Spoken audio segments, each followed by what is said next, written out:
It's been a long time since I've shaved with a normal razor, and it takes a little practice. I'm sorry about that. I gotta keep dabbing the... So I have to apologize for his tardiness. He couldn't find where I put his socks this morning. Lots changed in the nearly 8 years that I've been here. Oh, that was yesterday's show, Blago. Blago. Oh, my God. By the way, Pat Whalen, if I'm going to just say this, was at the Hideout last night. Good seeing Pat, and he asked a Blago question. So clearly Pat was listening to yesterday's show. Oh, that's awesome. Tell us about the show. It went well? Everything was good? Yes. I'm going to talk about it a little bit in the opening. But yes, it went really well. And it's really great to be back at the Hideout. I can tell you that right now. I don't know how long this is going to last. No, they're pretty determined to make it work. So it's a beautiful night. We were outdoors on the sidewalk. They have tents to protect it. If it were to rain, it would have protected us. But great night, wonderful night last night at the Hideout. All right. Your Ben Joravsky Show for Wednesday, August 4th is brought to you by SEIU Healthcare, Illinois, Indiana, the Chicago Federation of Labor, the Chicago Teachers Union, and Chicago Reader. ChicagoReader.com for all things there is to know the city of Chicago. Where to go, what to do, what to eat, what to drink, and so much more. Check out Chicago Reader and ChicagoReader.com/Joravsky. J-O-R-A-V as in victory, S-K-Y. Go check that out, and you can become a binhead.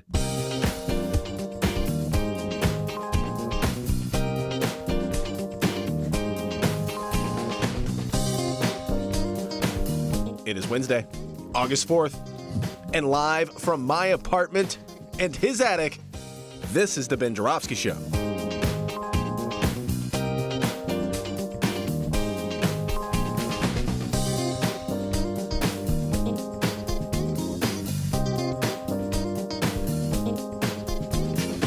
Today on the program, it's the return of legendary Chicago journalist Monroe Anderson and the return of Mark Wallace.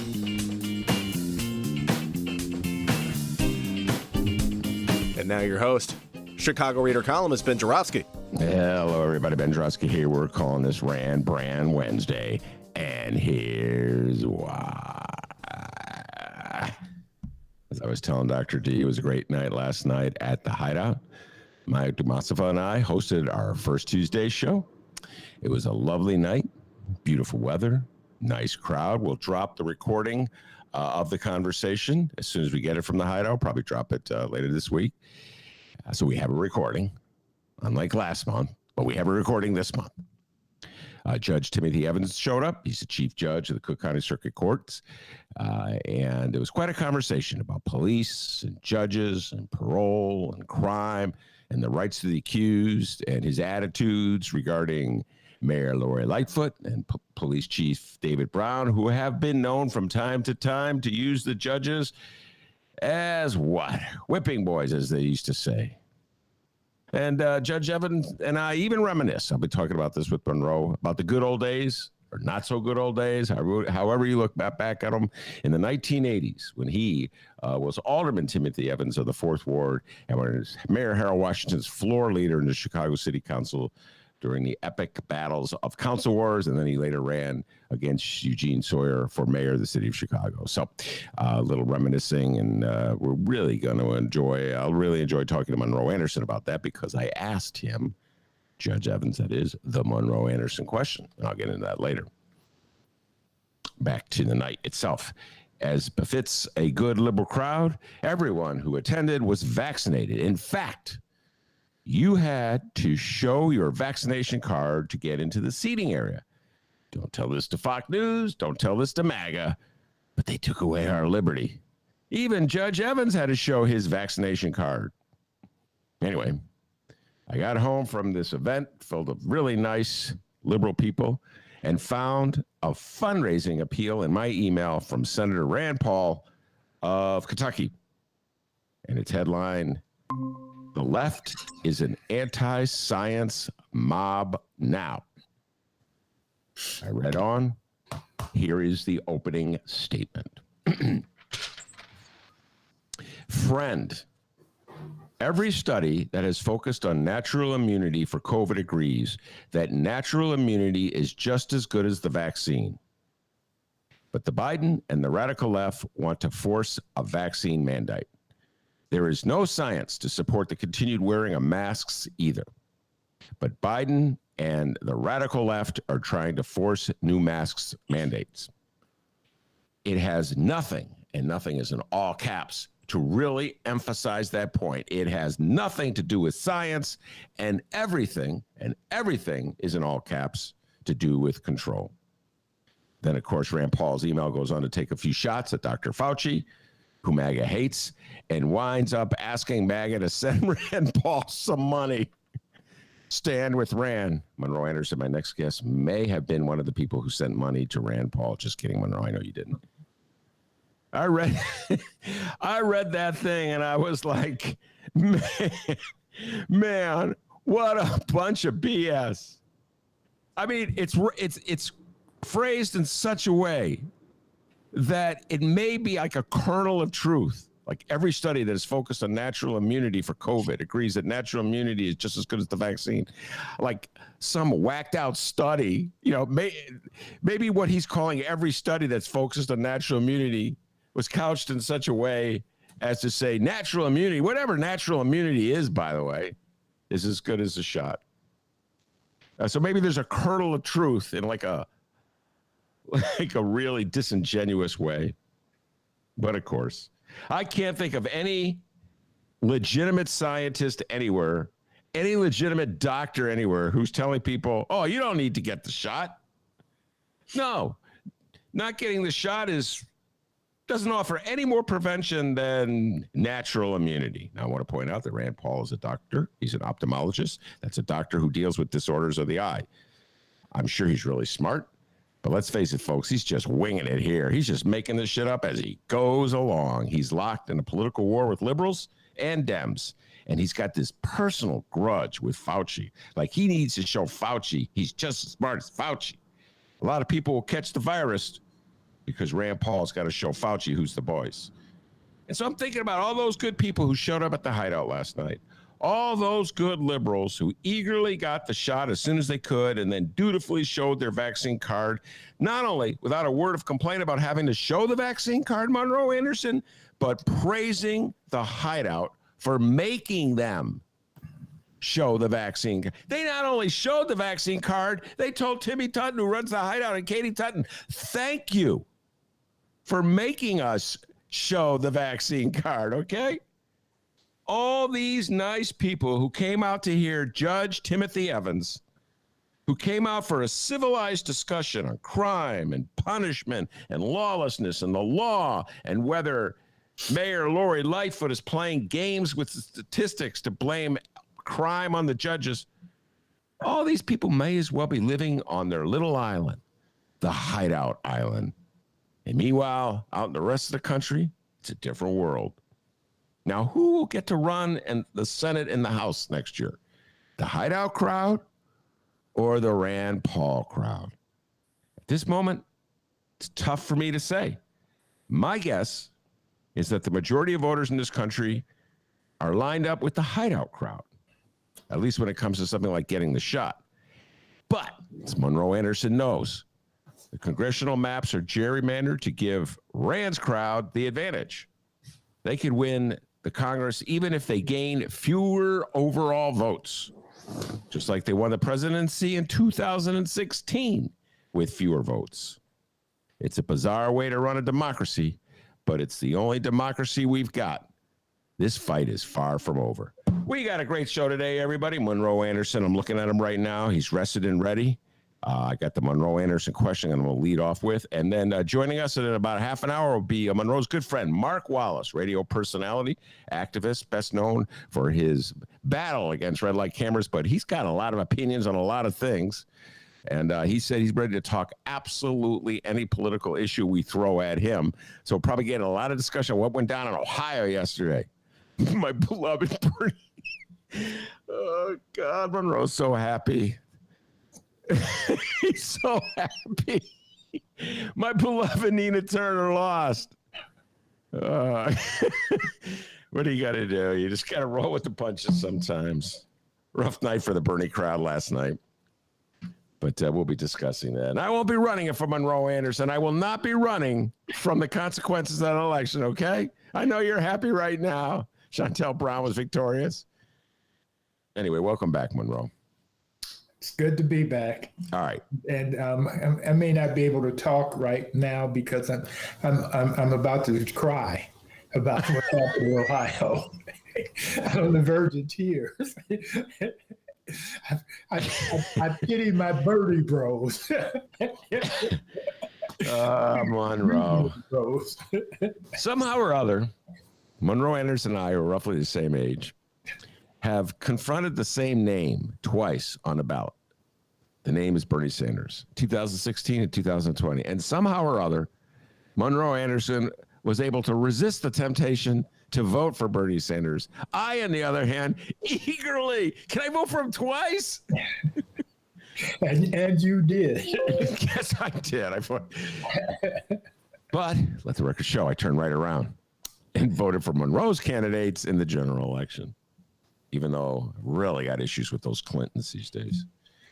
All right, Monroe, before we take the deep dive on Trump and Ohio, and, Republicans and the COVID shot and all the insanity of the world, I have to share with you a moment last night. I really wish you could have been there. I regret not calling you up and just literally picking you up and taking you to the hideout last night, because it was a blast from the past for old timers like Monroe and myself. Let me set the stage. Yes, he is Chief Judge Timothy Evans, but before he was a judge at the Cook County Circuit Courts, he was Alderman Tim Evans. He was Harold Washington's floor leader. He was the alderman from the 4th Ward. I know this is ancient history, people. Bear with me.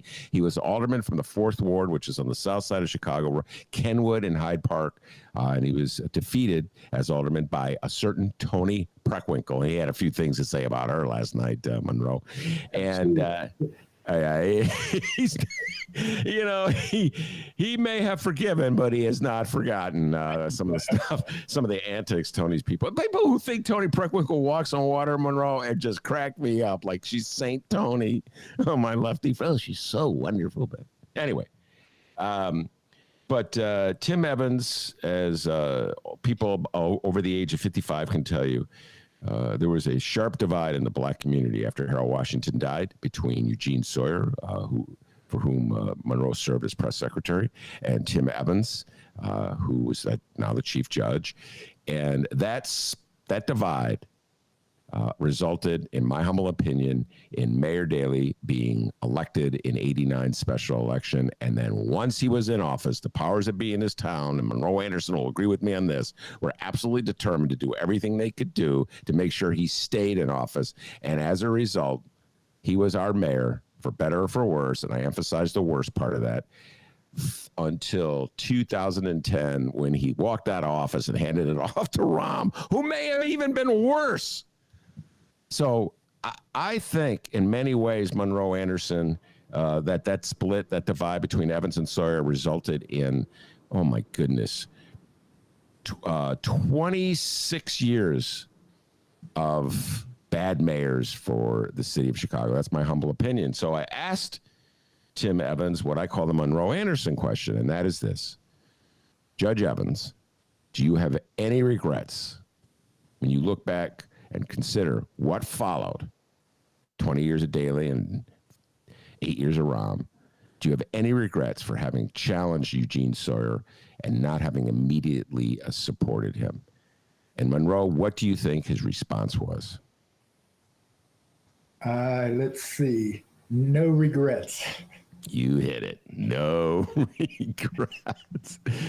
He did say. I mean, what is he supposed to say? Is I screwed it up for Black Chicago for a quarter of a century?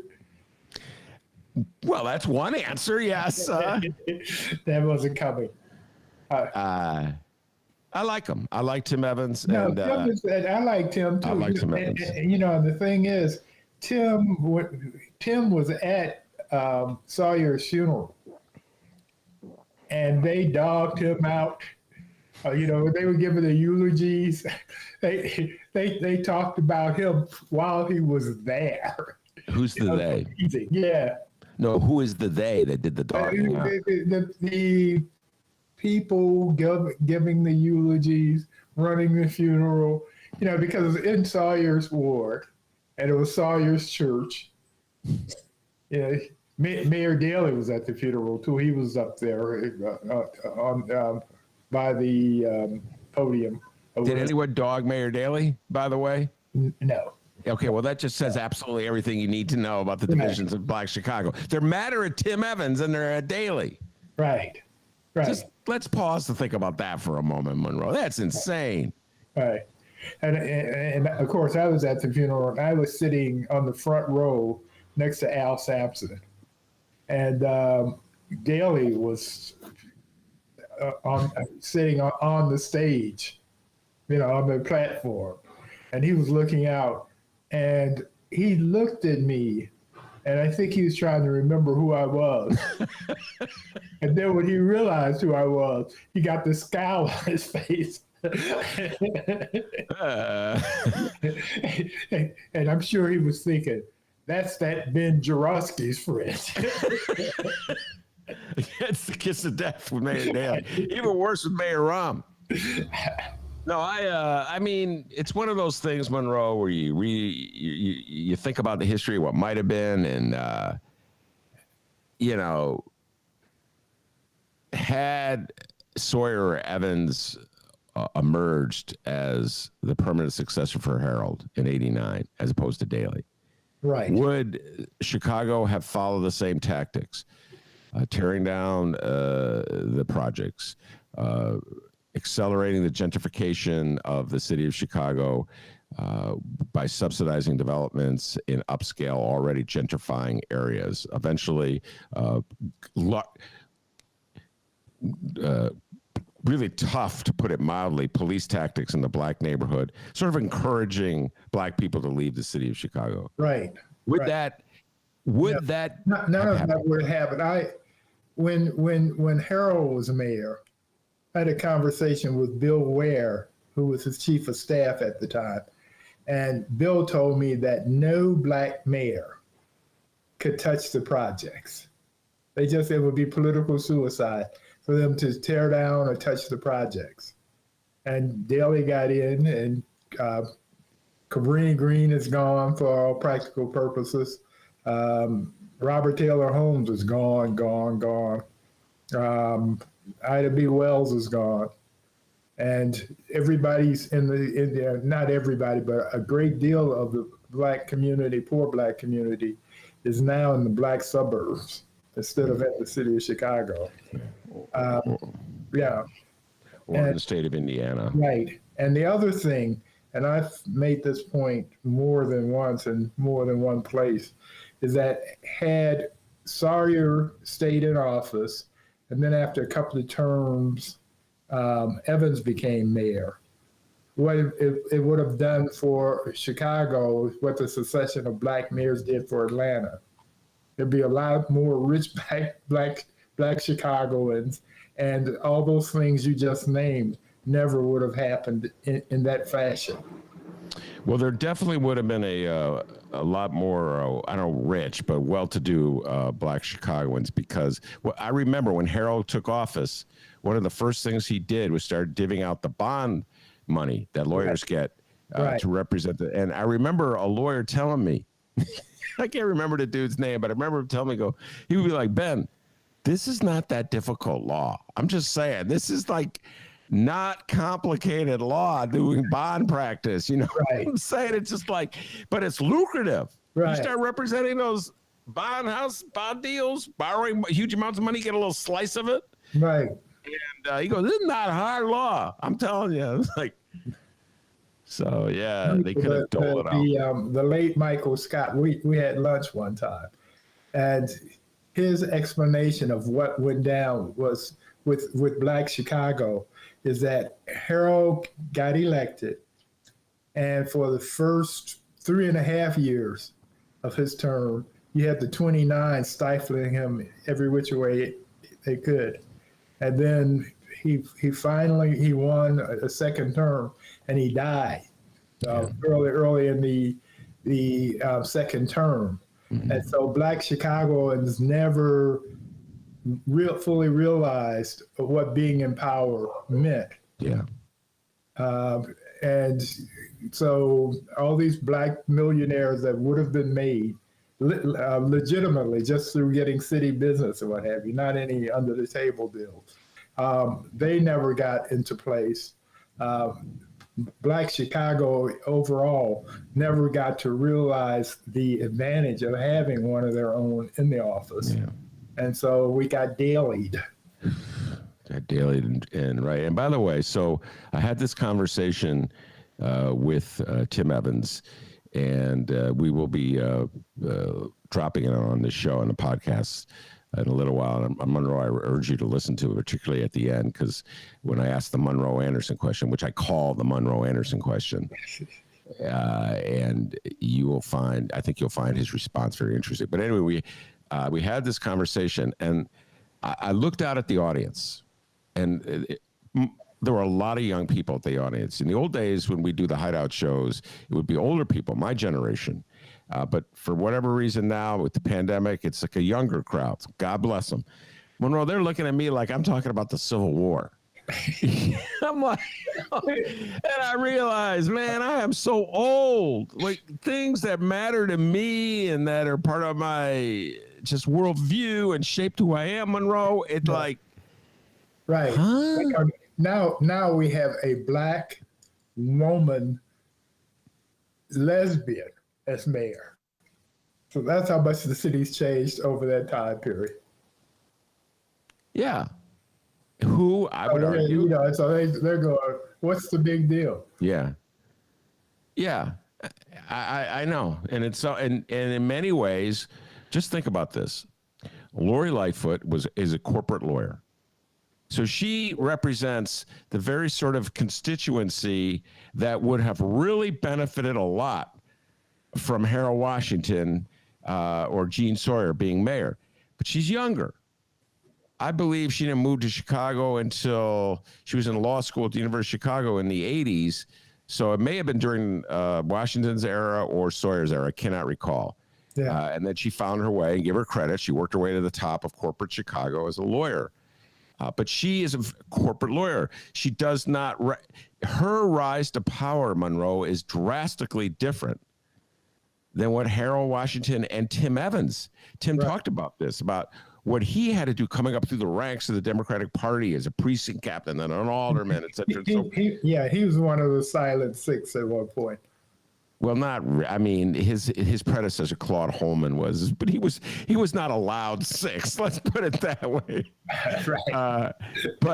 But you get my point. Yes, he did not rock the boat. We talked a lot about that as well. You're absolutely correct. Until Harold became, well, he didn't rock the boat under Harold either. He was Harold's floor leader, so he was not a rock the boat type. And just interesting little tidbit for you. Sawyer was the first of the aldermen, to go with Harold. Everybody else was sort of either hanging back or going with Byrne.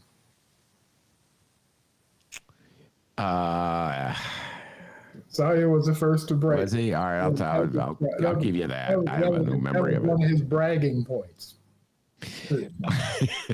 I remember, man. We're really indulging ourselves here, but I don't care. I remember John Stroger. All right, ladies and gentlemen, John Stroger was the all-powerful committeeman of the 8th Ward, Democratic committeeman, and he was, I believe at the time, on the county board. I don't believe he was president of the county board. Anyway, he endorsed Daley in that 1983 Harold Washington, Jane Byrne Daley extravaganza, and his ward Daley. I remember going to a meeting at his cottage. What was it? Where was that office? I think it was Cottage Grove, his ward office, and he was firing up his precinct captain's job. We got to go up. I know that people are for Washington, but our word is good, and we're with Daley. I felt so bad for these precinct captains going out to the black 8th Ward going, yeah, vote for Daley. Right. He got swamped, man. But you got to give Stroger credit, Monroe. He just... As soon as Harold won, he flipped, and he was the biggest Harold guy. Right. No, most did. Yeah. Yeah, they were hanging back for the power, but that's how it goes. Yeah, you don't do better until you know better. Yeah. By the way, so speaking of Lori Lightfoot, we got a lot. I got to ask you this. You mentioned her. So your thoughts on what we call Lollipop Lightfoot. Lori Lightfoot, today's paper, said she was absolutely confident that it was not a super spreader event, Lollapalooza this weekend, and that, I don't know if you saw this, Monroe, that she's very confident that 90%, as she says, of the people who went to that concert were vaccinated. And the reason she said it was that she claims her health commissioner, Dr. Allison Arwady, went undercover, Monroe. I'm not making this up. Your mayor said this, undercover to this event, and they wouldn't let her in without her card. Do you believe any of that, Monroe Anderson? Go. Possibility, because if you don't watch those periodical press conferences that she holds on COVID, then you would know who Dr. Atwadi was. And for the people out there on the gates, they were young Black people. And my guess is 99% of them weren't watching those press conferences. So they wouldn't know. She could have told them her name. They still would have said, well, show me that you have a vaccination. Yeah, it's a valid point. Anything's possible. I'm just glad Lollapalooza is over. I thought it was a dumb idea to have it, but whatever. It is over. It's past, and let's hope. And it's too soon to know whether it's a super spreader or not. Yes. We have about another week. We'll know in a week or so. All right, so this is a good point to transition to what I was talking about at the start of the show. Rand Paul and the Republican Party doubling down on their intransigence regarding the shot. And Rand Paul, of course, the senator from Kentucky, who is very proud of the fact that he's had a number of high-profile confrontations with Dr. Fauci, which he promotes, Monroe, as a fundraising tool. Yes. And I get the fundraising letter, so I know them all very well. And DeSantis brags about not allowing Florida to become Fauci-ized or something like that. So how long can the Republican Party continue in this direction before they make some kind of pivot? Or are they just going to take this wherever? No, they're going to be making a pivot probably within 2 or 3 weeks, because these deaths are going out. Yeah, we're getting another wave. And this wave is with the unvaccinated. We now have 2 Americas, vaccinated America and unvaccinated America. And unvaccinated America is getting sick, going to the hospital, and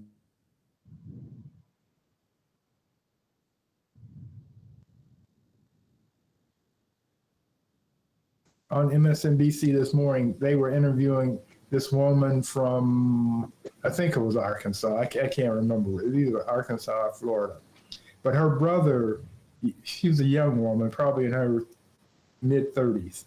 Her brother had underlying conditions, which had nothing to do with COVID.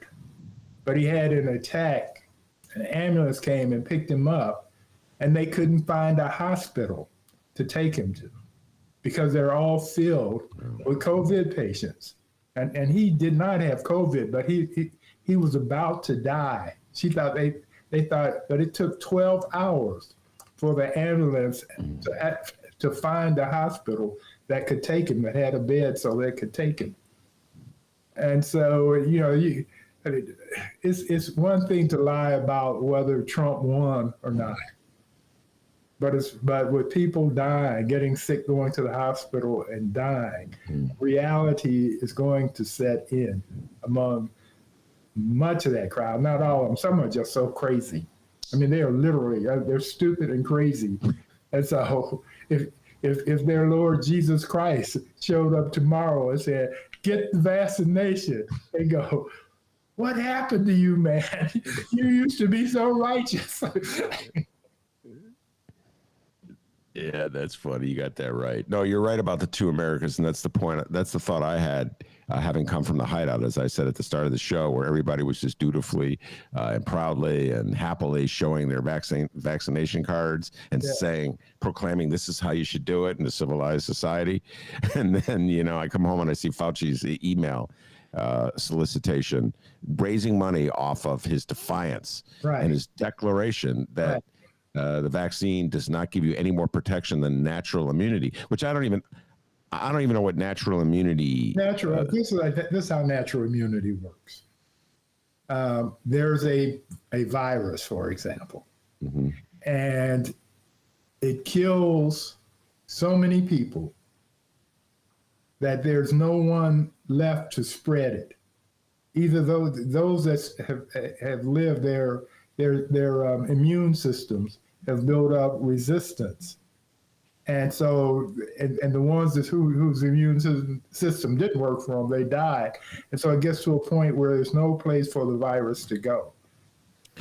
But that's not a good way. No, it's not a good way because, first of all, there's people who die. Second of all, there's the wear and tear on our healthcare system of taking care of people who are sick. Right. And then there's no guarantee that if you got it once, you won't get it again. So like what they call natural immunity.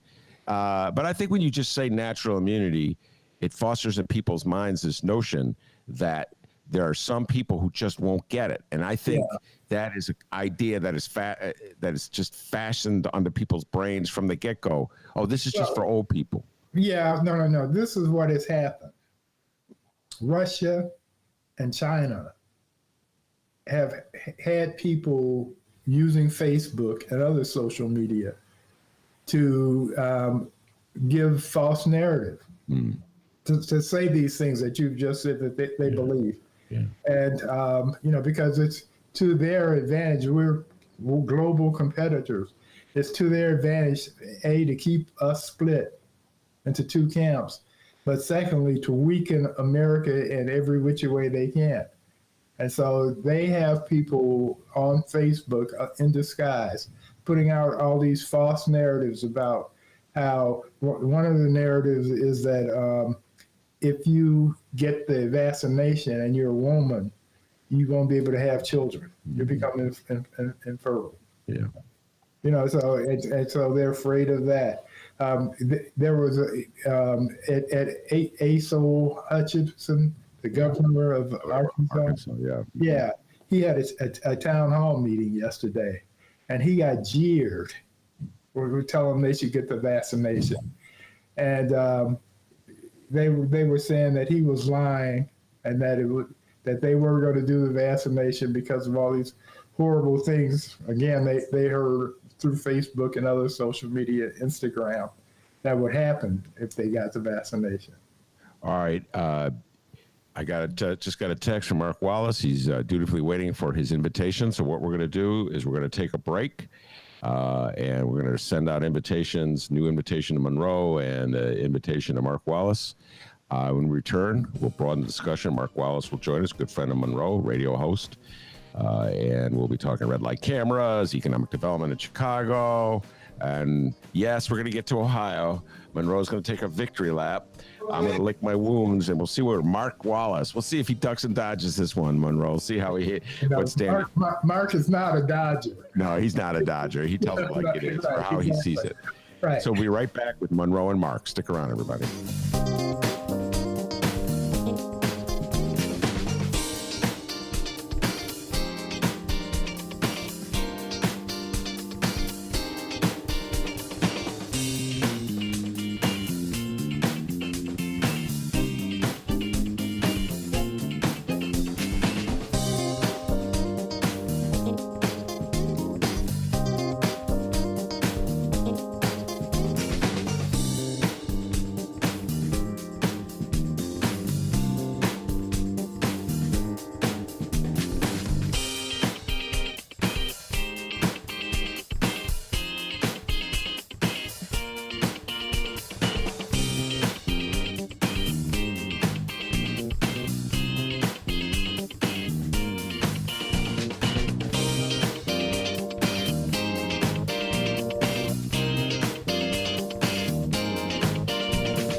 we're back. Welcome back to the Ben Joravsky Show. Oh, he's dancing live from his attic. Yeah, I'm dancing from my attic. It's our Google Meet break.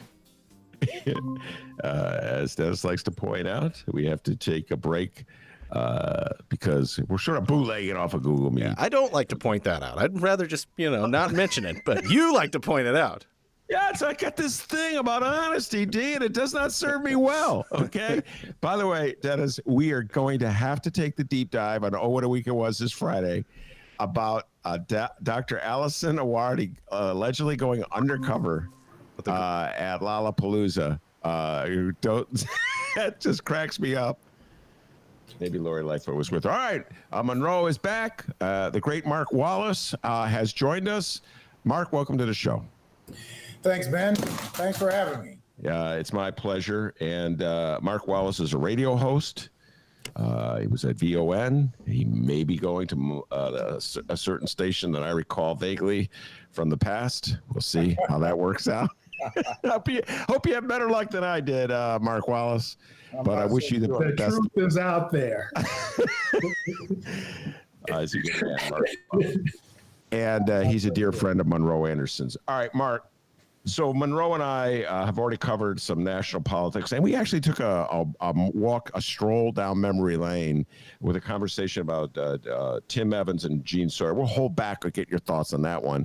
I think you may be old enough to remember that fight in '89, and the reason I brought it up is that Tim Evans was a guest last night at a show we do at the Hideout Bar. We were talking about criminal justice matters, but we also did a little reminiscing.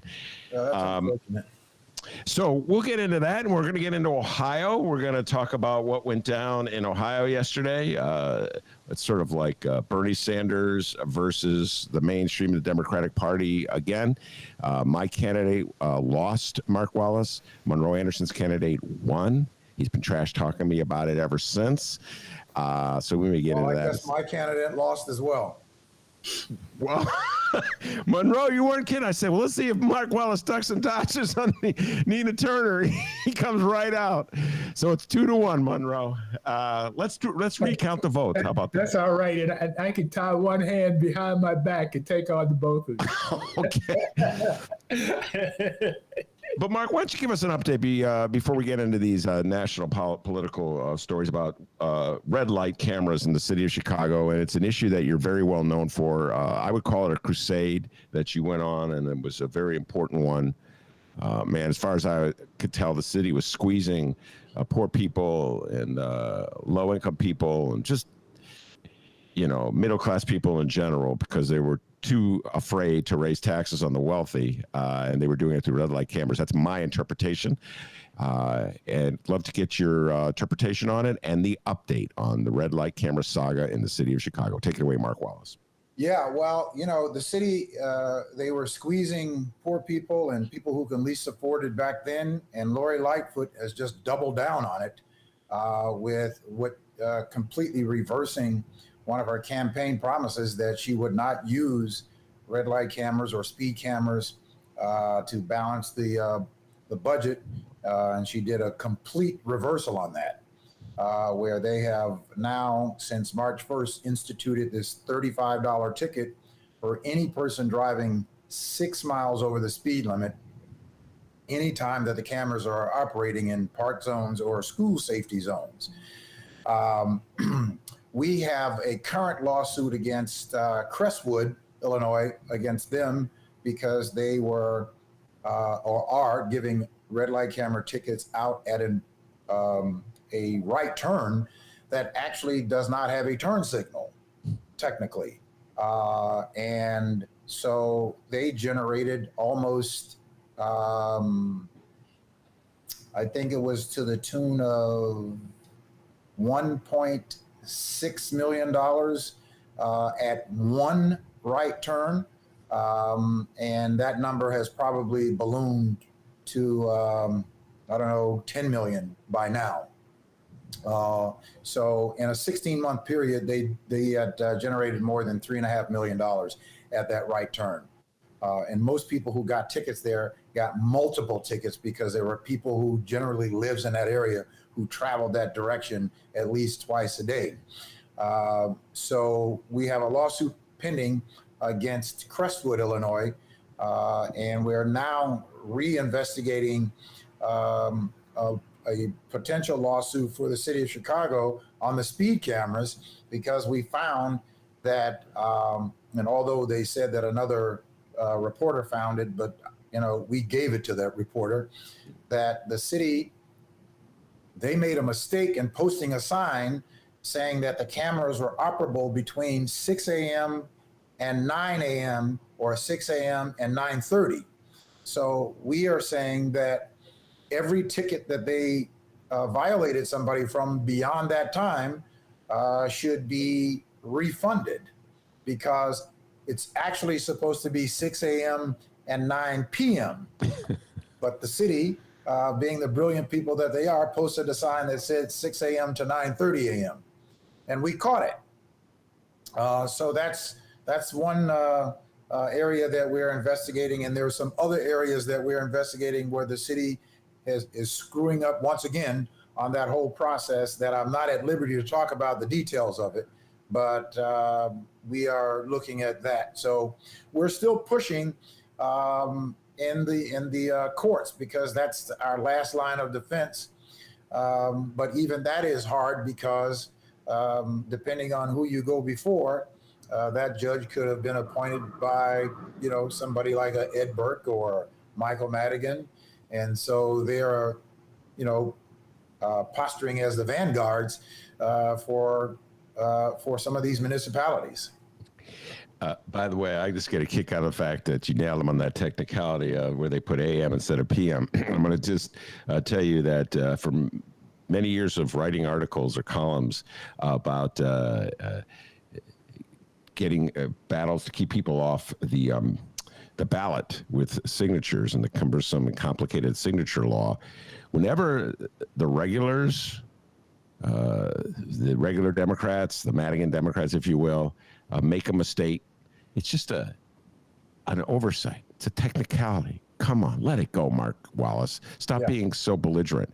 Right. But if just some Joe off the street makes a mistake, this is an egregious violation of our sacred laws that govern our democracy. And how could you expect voters to elect you to this office if you don't even know the details of election law?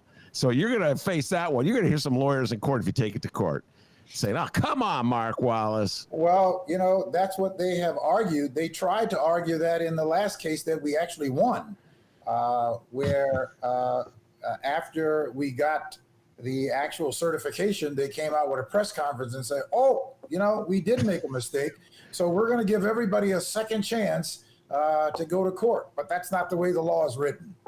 All right, now, Mark Wallace, let me ask you this question. So I'm going to pretend I'm working for Lori Lightfoot here. What do you care? City needs money, and this is a good way to get some money. It's a fast way, squeeze a few people, and also it protects pedestrians. So if you can't speak, particularly the children. Yes, thank you, Monroe. You could tell Monroe used to work for a mayor. Particularly the children. Okay, yeah.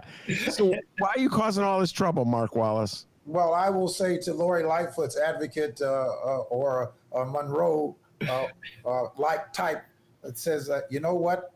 We haven't had a child struck by a car around a park or a school in 45 years. So, but it could happen tomorrow. It could happen tomorrow, but it hasn't happened in 45 years. So let's put up 167 cameras around these fake park zones and school safety zones where there are no crosswalks for people to cross the street, so we can make sure we protect the children from cars that are going a mile over the speed limit.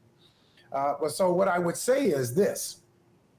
Number one, the majority of the revenue that is generated through photo enforcement of red light cameras and speed cameras don't go to the city anyway. It goes to private interests. So the city gets, a much smaller piece of the pie of those cameras. But the politicians get very healthy. Well, donations. Yes, right? exactly. So exactly. You have Nikki Zolar, who I'm not sure how she went from, you know, public education to being a CEO of a sophisticated red light camera company as quickly as she did out in the suburbs. She's got like 45 contracts out in the suburbs, where I looked at her DD2s from the last election. I couldn't find a single Democratic representative from the state or the county or the city that she did not write a check to. I mean, her DD2s are about 3 inches thick of checks that she has written to just about every Democratic representative from the city to the state on red light cameras. So they allow for them to rake in all of this money so that they can, you know, make significant contributions. So, but the real truth is that this is nothing more than putting up toll roads in the city in order to pad the pockets of private interests so that they can give political donations and have just a slush fund of a lucrative business. It provides no safety mechanism. The scientific studies from Wayne State University, Texas A&M University, and now even Harvard has demonstrated that these cameras do not provide the types of safety that they are portrayed to provide. What they do provide is a lot of cash. Well, all right, now go ahead, Monroe. Mark, you fail to point out that they have a much greater impact on poor people than they do fat cats like you. Well, yeah. Well, absolutely, and the reason why is he working for the Republicans now? He comes on this show. He plays the role, Mark. He is Mr. Center on this show. Monroe, you got to give me a break. When he came on your show, he was Mr. Lefty. But when he comes on this show, he's Mr. Center of the road. Let me just tell you that one. Yeah, I'm not sure about those labels, but here, and the reason that it does impact poor people harder is because a guy who has a job making $80,000, $90,000, $100,000 a year or more has got $3,000 or $4,000 sitting in his checking account, and so he gets a ticket in the mail. Okay, he doesn't like it. It's like a mosquito bite, or it's like, you know, a little headache, right? If a poor person who's making $15 an hour or less gets a $100 ticket, well, they don't know how they're going to pay it. So the $100 ticket becomes a $200 ticket. So $100 tickets are $200 tickets for poor people, while a $100 ticket for a person who has the wherewithal to pay for it is like a mosquito bite. Yeah. No, it's an exceedingly regressive tax. And by that, I mean, first of all, just on the surface, it does not distinguish in any way between one person and another person's income. So an income tax, which is graduated, which has different rates depending on how much money you make, is a more progressive or fair tax. The state of Illinois, in its infant wisdom, Mark Wallace, voted down the fair tax. And I would like to point out that almost every single Democratic politician in this state was missing an action in that particular fight. They didn't want to go anywhere near that because the powers that be that fund the Republican Party had done a very effective job. Monroe and I talked about this a lot, of labeling it as like a Springfield tax, a Michael Madigan tax, a corrupt Democratic Party tax. And so instead of fighting for a fair tax that would alleviated the need, if there is such a need, for red light cameras or speed cameras, they were missing in action. The measure lost, and now, if you're Lori Lightfoot, you view it as money coming in, and she needs this money to balance her budget. Right. And so whatever she said when she was running for office as mayor, Mark Wallace, open window, throw it out because it's no longer applicable. That's how I see it. What's your thoughts? Well, let's all things being equal, let's say that's true.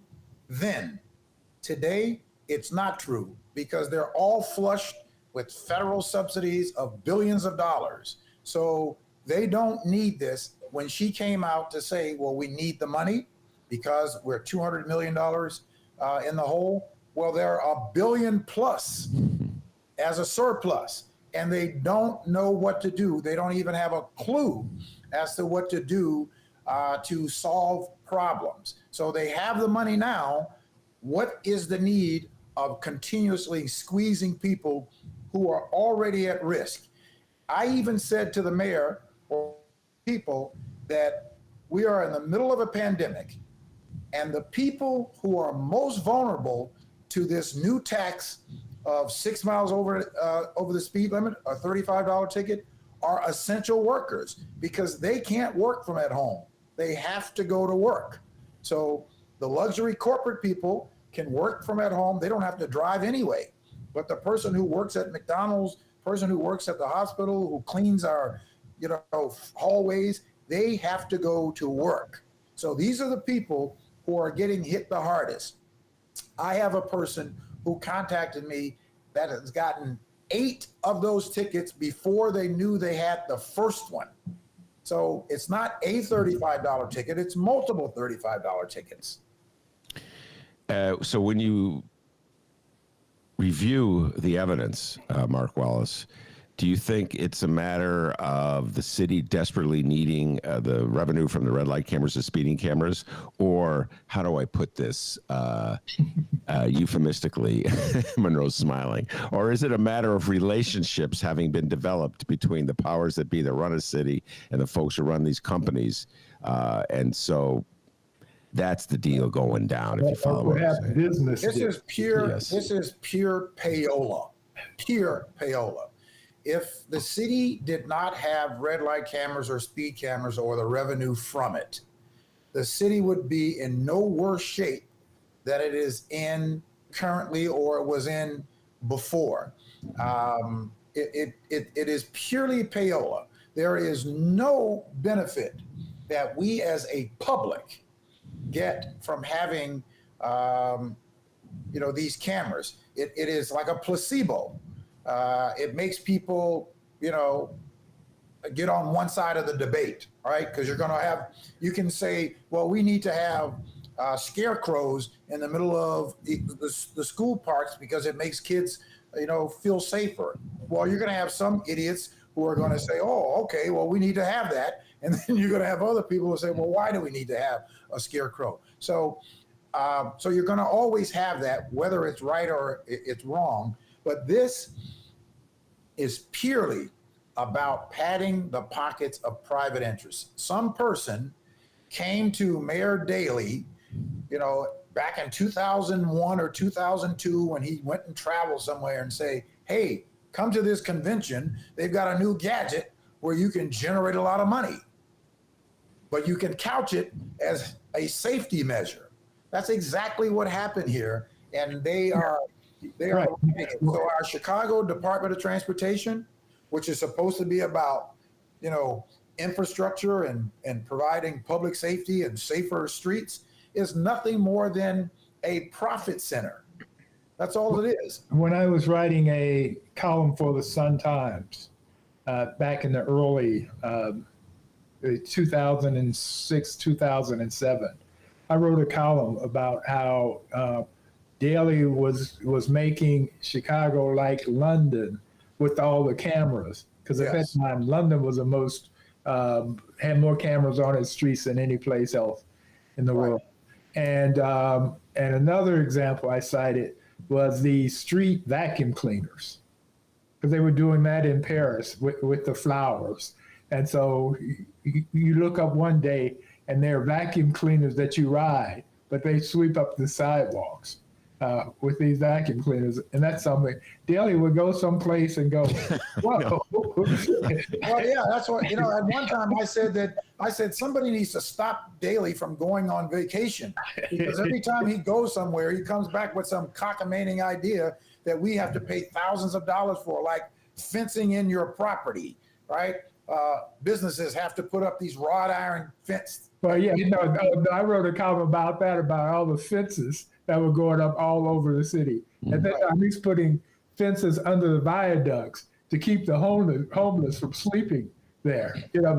But he had this one guy who, strangely enough, I can't remember his name, but he was a big campaign contributor to Daley, who had the contract for the fences. Right. Well, we had fences here, fences there, fences everywhere. Yeah. Right. So that's what it is. This is not about governing. I don't know when the last time we had somebody in office yes, I do. Like 30 some odd years ago, his name was Harold Washington. That was the last time that we had a real person of governance in office that I know of. By the way, Harold Washington would be 100 years old coming April 15, 2022.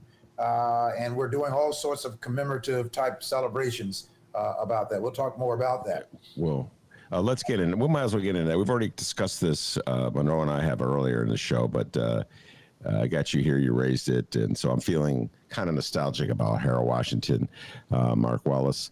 And part of the reason is, as I said earlier, Tim Evans, Judge Evans was a guest of ours at our talk show at the Hideout Bar last night. Mostly we're talking about criminal justice issues and judges and parole and bail, that kind of thing.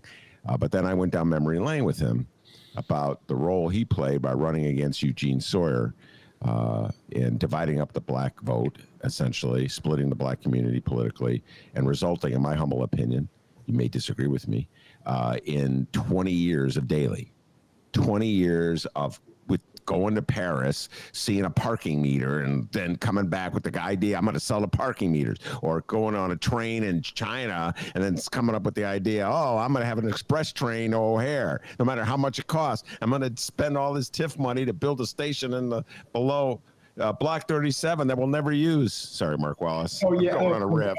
Incidentally, Ben, I did a column while I was at the Sun-Times when Daley was in China, riding their high-speed trains and being impressed with it. I happened to be at the L station on Chicago Avenue. Yeah. And there's this long line. Yeah, I remember this. To get a coin to put in the thing, and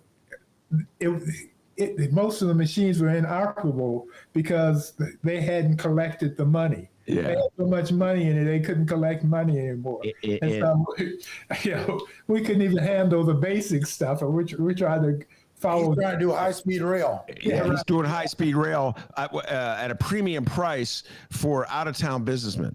And by the way, when Monroe was mentioned, he did the column for the Sun-Times, Mark Wallace. You start writing columns for the Sun-Times, openly criticizing Mayor Daley, you're not going to be a columnist for the Sun-Times much longer. That is for sure. Well, all right. That includes radio stations as well. Yes. Yeah. Right. You'll learn that lesson. I hope not, but you probably have already learned a lesson. My point is this. And I asked Monroe about this already. I'll ask you. I worry that maybe I'm, what's the word? Romanticizing Harold too much. As time goes on, he becomes greater and greater in my mind's eye.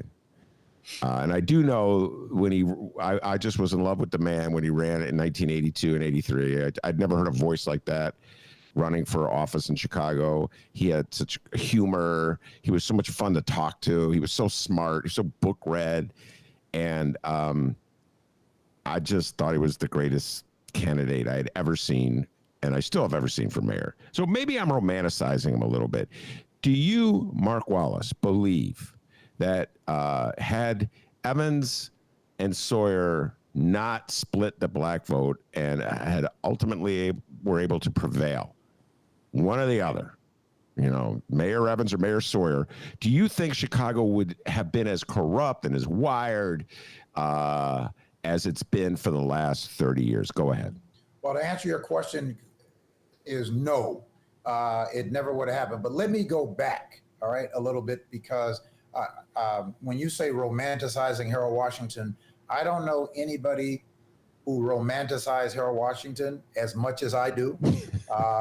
And I will continue to do that because he is, for me, I can't speak for anybody else. He is and was the best political figure that I have ever seen, locally, statewide, or nationally. I have never seen a better political figure, period. So I'll go back a little bit. Now, I was raised in a small town called Richmond Heights, Florida, in Miami, which was an all-black town. And the town was built for military black veterans. And my mother and her sister were very, very actively engaged and drug me to every town meeting and all that sort of thing. I came to Chicago in 1985, November 18, 1985. I had never voted before. I have an education, but I don't remember voting before. And when I came to Chicago, and I was staying at a little motel up on Bryn Mawr Avenue because I had arrived late and didn't have an apartment. So I had to stay in this hotel until I found an apartment. And every day that I would come home, I'd turn on the news, and here is this courtroom battle between this guy, Harold Washington, and these two Connie Pinkos, Ed Verdoliak, and Ed Burke. And Harold Washington would beat the snuff out of them every time. They were suing him left and right. And I was like, who is this guy? And I would literally come home. It's like coming home to watch a baseball game to see what was the fight of the day. So Harold Washington was the single personality that catapulted me to understanding that it is important to be actively and socially and politically engaged. And I have never seen a political figure like that before him, and I have not seen a political figure like that since him, including Barack Obama. So Tim Evans is the single person that I hold responsible for the conditions that we are in politically to date. If Tim Evans had not split the vote, I believe that we would not have the kinds of corrupt, ineffective politics that we have today. I ran into Tim Evans when his office was on Randolph. He was coming down out of the building, and because I kept wondering, why are all these people calling this guy Gene Sawyer? They're calling him Uncle Tom, and all these names. But everything that I had understood about him was that he was the first black alderman to endorse Harold Washington when he first announced. Tim Evans didn't endorse him until after he won the primary. So I couldn't understand why people had jumped on this bandwagon and saying this. So I started doing some research myself, trying to figure out, okay, well, who is this guy and why are black people saying this about Gene Sawyer? I ran into Tim Evans as I was going downtown to do a little research, and I asked him, I said, I haven't been in the city that long. I've only been in the city a few years. I said, why are you running against Gene Sawyer and you're joining these people in saying that Gene Sawyer is a sellout? I said, can you point me to an article or any information that I could go to read to learn that this is who this person is? Because I said, for me, I think that we should be supporting him. He's in the seat. You should be supporting him so that we hold on to the office. You're the chairman of finance. Let's hold on to the office. He smiled at me with that stupid grin that he has on his face and says, well, I hope I have your support. And I told him, no, you don't have my support. I'm trying to learn something. So I have not been able to forgive Tim Evans for what he has done and what he has caused. And he's got some other, cohorts, Dorothy Tillman, Vernon Jarrett, and Bobby Rush, and that group. So that went along with all that nonsense. And, but he's a single person that I hold responsible for us losing that office and for the degraded conditions of our political situation as it relates in the government today. And I think his payoff was that he became the chief judge, unfortunately. Wow. Okay. That's deep, man. I should have called last night when I asked him. I called it the Monroe Anderson question. Do you have any regrets about not supporting Sawyer? I should have called it the Mark Wallace question. I never heard you go on that riff before, Mark Wallace. I will say this. I'm going to defend Tim Evans on this point. And I will make a gentleman's wager with you, or we'll make a wager, one of my famous let's go out for breakfast or lunch wagers. Tim Evans did, in fact, endorse Harold Washington before the primary. It would have been political suicide. I'm not saying Tim Evans loved Harold Washington. I'm saying it would have been political suicide in 1983 for Tim Evans to go into an aldermanic election not having endorsed Harold Washington. And he was running against a certain Tony Preckwinkle for alderman of the 4th Ward. So he did endorse her. Now, Monroe has already stated that Sawyer endorsed Washington before Evans. I don't know who came in first or second in that race. I'll just put it to you this way. Neither one of those gentlemen, Eugene Sawyer or Tim Evans, were stalwarts of the independent movement at that point in their career. They had a, what do they call that? Come to Jesus moment when they saw Harold Washington gaining all that support, Mark Wallace. I know, but most of the black political figures probably had that come to Jesus moment. I wasn't here. But looking at what I have been able to witness over the past 36 years, they all have a come to Jesus moment when it's, politically comfortable to do so. They don't really have a conscience. Right.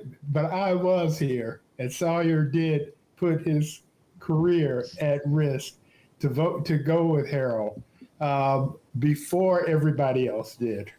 But after that second debate, with Byrne and Daley and Harold, where Harold beat the living daylights out of them. The floor. And the next day, there was a sea of blue buttons in the loop. Yes.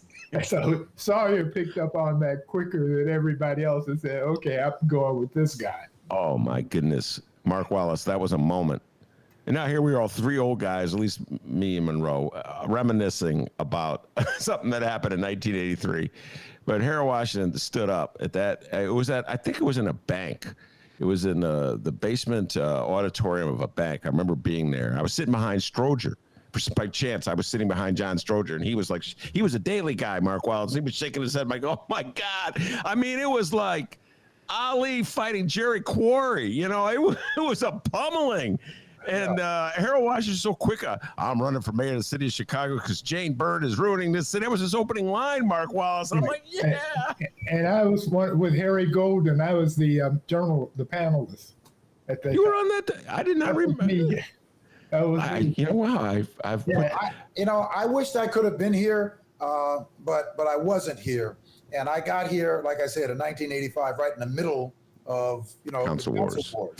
And but I tell you, it was the epiphany for me that opened my eyes to politics and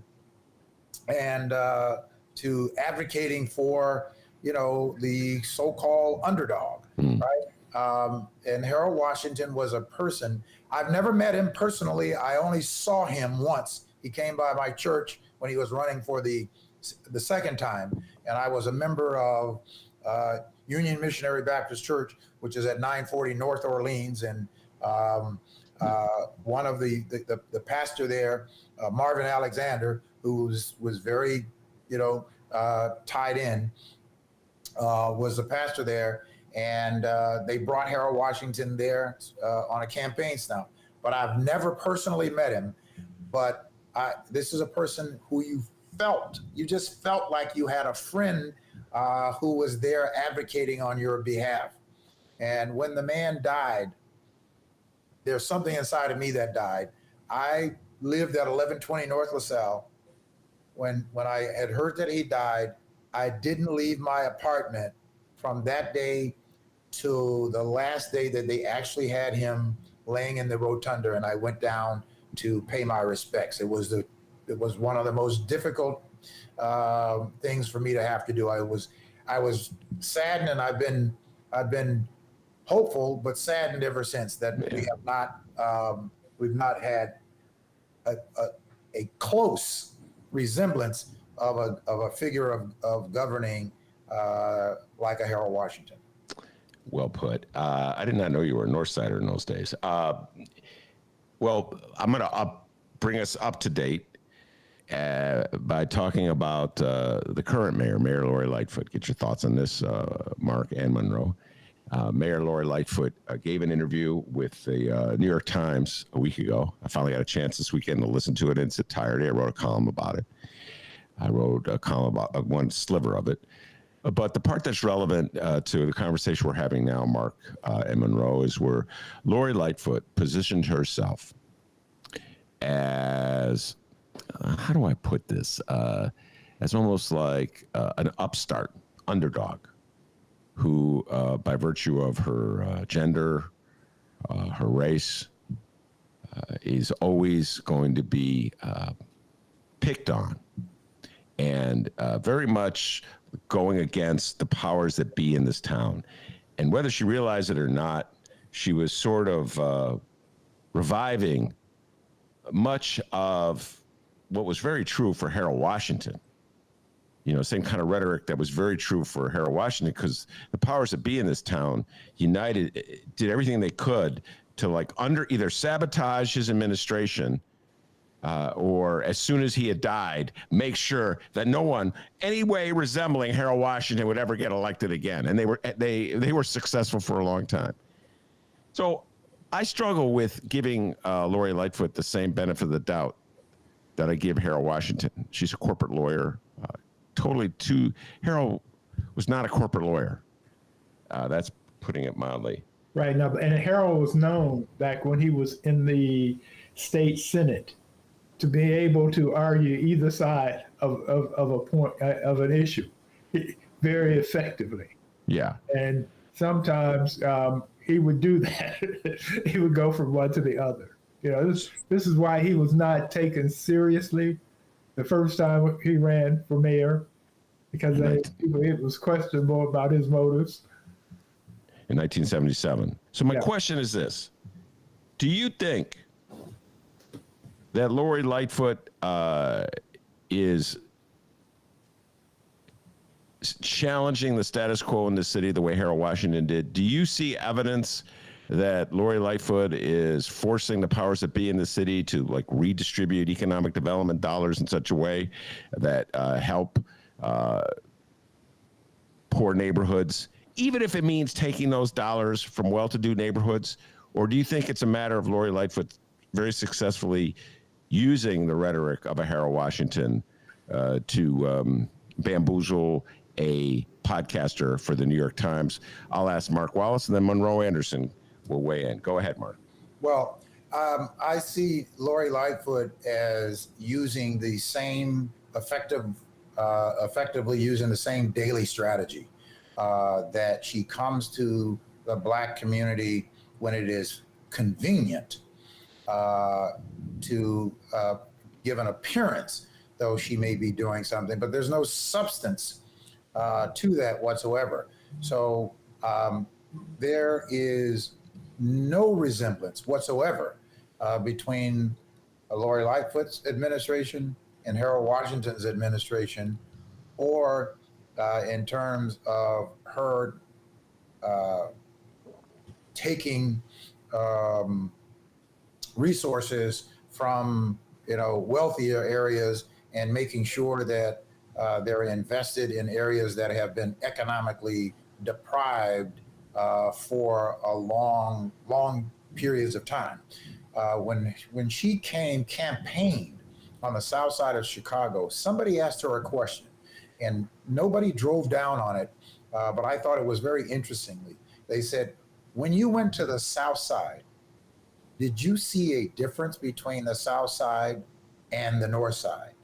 And her eyes got all bug eyes, and it was almost as though she had seen a ghost.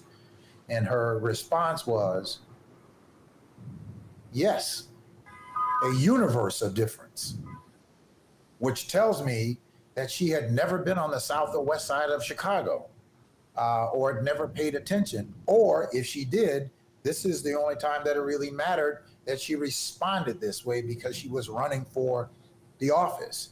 Now, so there is no, she doesn't get a pass.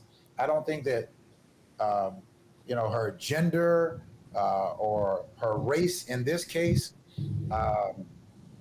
has anything to do with it. Now, she's a short person, and I don't think that is a color thing. Short people tend to have these insecurities to where they sort of overcompensate in terms of, with their so-called bravado or their power or posturing. And I think that, she demonstrates that insecurity because she talks tough. She has to show people that she's the mayor and she's in charge. Well, everybody knows you're the mayor. You got elected. But you need to be effective. She has not been effective.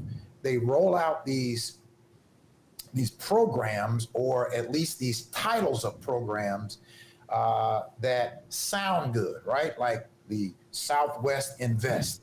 It sounds good, but there's no substance to it because it's not even very well thought out. And now we are, 2 years into her term, and there has been nothing of any real substance that she said that she would do to help economically deprived areas and communities. So, to go on the South Side and to say they're giving a few $1 million to somebody to build a building, and to go on the West Side and say that they're giving a few $1 million to this group to build a building, is not what is going to help these communities. That's going to help a couple of people. But it's good to put on your campaign brochure, if you're going to be running for public office again. So there's no way that she can in any way contrast her situation with Harold Washington. No way whatsoever. Monroe, your thoughts? What Mark said. You agree with Mark? Yeah, I agree. I agree. The thing is, first of all, Lori really isn't a black mayor like Harold or Sawyer was. I mean, she is an LBG, what is the alphabet? Lesbian. She really represents them. She's a gay woman who happens to be black. Yeah. She's not a black gay woman. Right. Exactly. So, and you have to go back to high school with her, I think. Just a little pop psychology going on here. In high school, she was short, she was black, she was lesbian, and so I'm sure she got picked on a lot. And so that's her. That's in her now, that people are picking on her. And so she's very defensive. She's very quick to attack back, and that's who she is. Period. And from her perspective, they're always out to get her psychologically. And she doesn't listen to anybody. I don't know if we're going to have time to get into this, but I gave her a program, which I talked with you a little bit about, that is a very effective program. And if she had taken that and she had run with that, she could be mayor for 20 years, because it would actually do to the south and west sides of Chicago what the south and west sides of Chicago needs, and what has the economic deprivation that the south and west side have suffered ever since Ronald Reagan came into office. She would have been able to really substantively turn that around. Then there would have been a real Southwest invest that you could really monetize and measure. Well, Mark, you need to give an abbreviated version of what that was. So, because right now, at least to me, it's a secret. Maybe Ben knows. Well, what it is there was a man by the name of Joe Max Higgins, and his group called the Golden Link. Mississippi in Columbus, West Point, and Octeba. Those three counties were basically going bankrupt. They had lost 24 manufacturing companies. Their unemployment was at 20%, and they couldn't figure out how to turn it around. Well, in an abbreviated scenario, they went out and got an economic development. They joint ventured the three counties together, and they said to Joe Max Higgins, if you could just bring us a movie theater, something that would ignite some type of movement here, we would have considered your job to be a success. Well, he went out and he brought the movie theater. Unfortunately, nobody could go to the movie theater because nobody had a job to be able to afford to go to the movie theater. But what he did was he went out and he got advanced manufacturing companies, a helicopter manufacturing company, and a German truck engine building company to come to that part of Mississippi, which was the poorest region, to bring their businesses there in exchange for tax subsidies and a trained workforce. And they got the businesses to partner with the local community colleges and to put the training mechanisms in these colleges while they built up the manufacturers, that they would have a workforce. And the agreement was, we'll give you the tax subsidies to build your businesses and bring your businesses here, but you have to hire the people from these communities. Well, he was able to, in 10 years, to bring in more than $6 billion of industry, 6,000 jobs, and everybody is earning between $60,000 and $112,000 a year. Before that, the average four-person family was only earning between $24,000 and $37,000 a year. Mark, I come from the skeptical school of Chicago journalism, where I got to check everything out. We had this brief conversation yesterday. I haven't had a chance to check it out, but I'm going to take a look in that and probably bring you back on one way or another to discuss it further. Because it's the first I'd heard of that program when you mentioned it to me yesterday, whenever it was that we were having our phone conversation. All right, I want to. It was such a successful program that they have now built their own $48 million training facility. And 60 Minutes did a piece on it, as how successful it is, and Harvard studied it. All right. So let's shift gears as we close down. I promised that we would have this discussion. Monroe's going to take his victory lap, Mark Wallace. We're talking about Ohio, and this is a constant theme on our show, or a constant discussion between Monroe and myself that really goes back 3 years. And so I should really let Monroe articulate his worldview on this. But it has to do with black voters and Bernie Sanders type candidates and the Bernie Sanders message and the inability, as frustrating as for me to concede, for a Bernie Sanders message, Bernie Sanders himself, or Bernie Sanders messengers, if you will, to make inroads in campaigns in the black community. It's pretty obvious to me. I've had this discussion now, Mark Wallace, for 5 years. And Monroe Anderson's been telling me black voters are more conservative than I realize, that Bernie Sanders is kind of a weirdo in many ways, or different. Let's just put it that way. Vermont, I've heard. And as a result, it's always going to be difficult. And yesterday, for a Bernie Sanders type candidate, Nina Turner lost in a Democratic primary to Chantel Brown for the right to replace Congresswoman Fudge in the Cleveland district. So Monroe, your thoughts, and then we'll go to Mark. Okay, as as as I have pointed out over these past 5 years with you, is that while Bernie has some ideas that I like a lot, his progressive ideas I like a lot, but he was not to be the candidate because he's a self-announced socialist. He's a socialist Democrat, but all you need is a socialist part. That the Republicans, had he been the candidate, would have beat him to death with that. So you have to.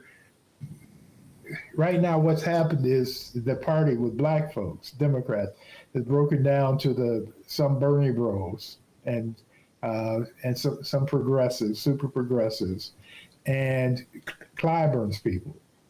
Clyburn is old school civil rights.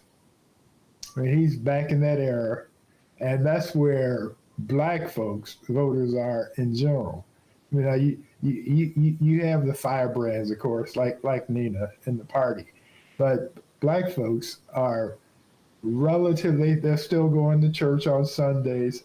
They're pretty conservative, but what binds us and makes us, quote, progressive is racism. We all agree that we don't like racism and we don't like racists. And so we come together on that all the time. But as far as hardcore progressive values, a lot of black folks aren't there. Mark? Well, you know, I tend to deal with things, and in my opinion, I've never had a drink of liquor in my life, but I tend to pour my opinions out with no mixers in them or no chasers. So let me give it to you in what I really think this is, because all these labels, progressives, conservatives, liberal, you know, Democrat, Republican, I think they're all distractions. But Bernie Sanders talks about everything that black people need, right? He talks about in terms of policies. The problem is, and this is not talked about overtly, but it's talked about all the time, covertly, is that Bernie Sanders is a Jew. And black people, that has been used as a weapon to discredit Bernie Sanders being either a candidate or being the spokesperson for other candidates. You know, there's this old, ignorant, misinformed, dirty Jew syndrome that is fed to black people covertly. They'll never say it publicly, but that is what is fueled in a lot of black areas in terms of politics, in terms of voting. It's not so much the substance of the policies, because, you know, a lot of what he talks about, black people need.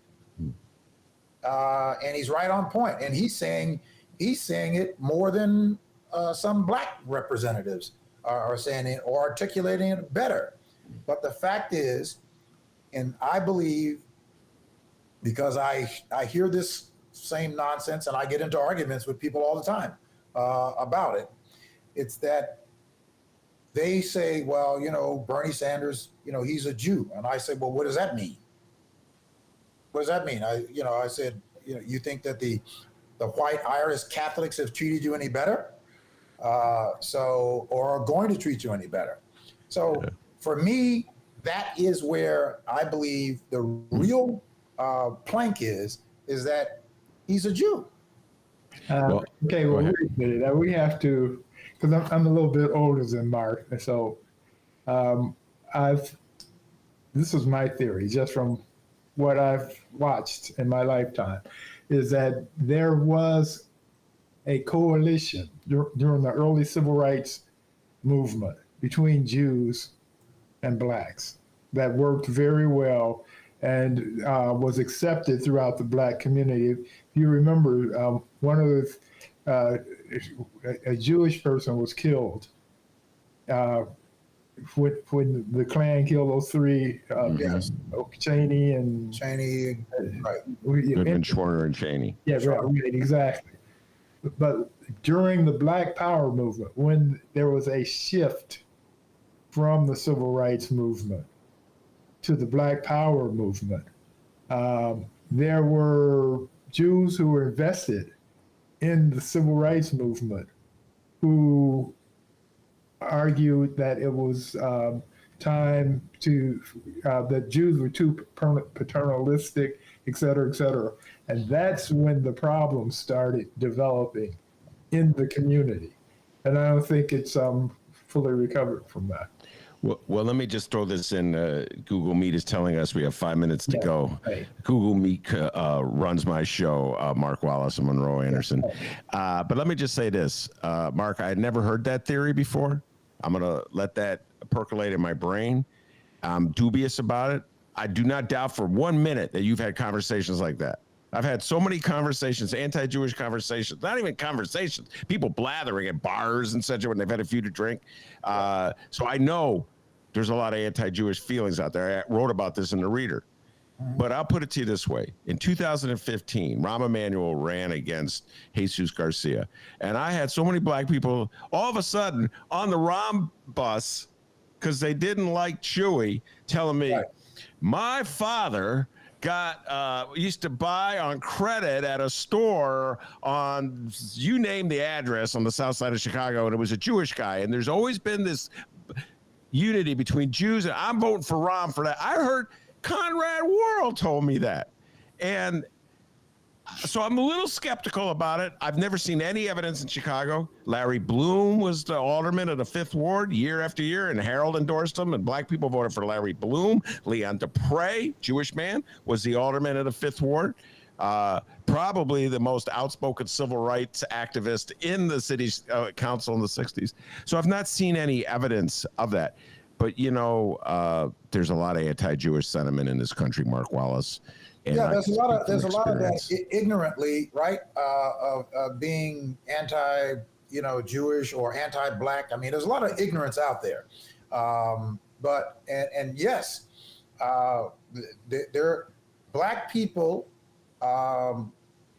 in many accounts, even with my own personal life, that my life has been helped tremendously by my relationships with Jewish people from Miami to Chicago. And I don't make any bones about that, but there is this undercurrent out there that people like. Listen, when Rahm Emanuel first ran, I took a lot of heat in supporting Rahm Emanuel, not because I like Rahm Emanuel, is because I didn't like any of the other candidates. And the fact that I thought that the legal argument that they were saying, I believe that Rahm Emanuel on the legal basis was right. But I regret that support today. Yeah, well, I'm glad you do, because that was a bad move on your part. But you know what? We'll hold off on the conversation on redoing the 2011 mayoral election for another time. Mark Wallace, thank you so much. Monroe told me that you tell it like it is, or you're not going to duck and dodge, and he was absolutely correct. And of course, Monroe Anderson is on the show every Wednesday talking national politics. I want to thank both of you for joining us. Also want to thank the man, the myth, the legend, the pride of joy at Alton, Illinois, without whom the show would be possible. And as Mark and Monroe will tell you, back home in Alton, they call him Dr. D. Give yourself a raise, take it out of petty cash. See you tomorrow, everyone.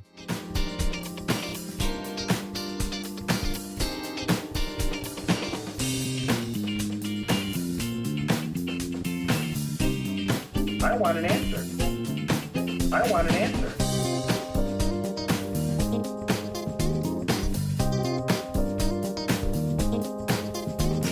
It's been a long time since I've shaved with a normal razor.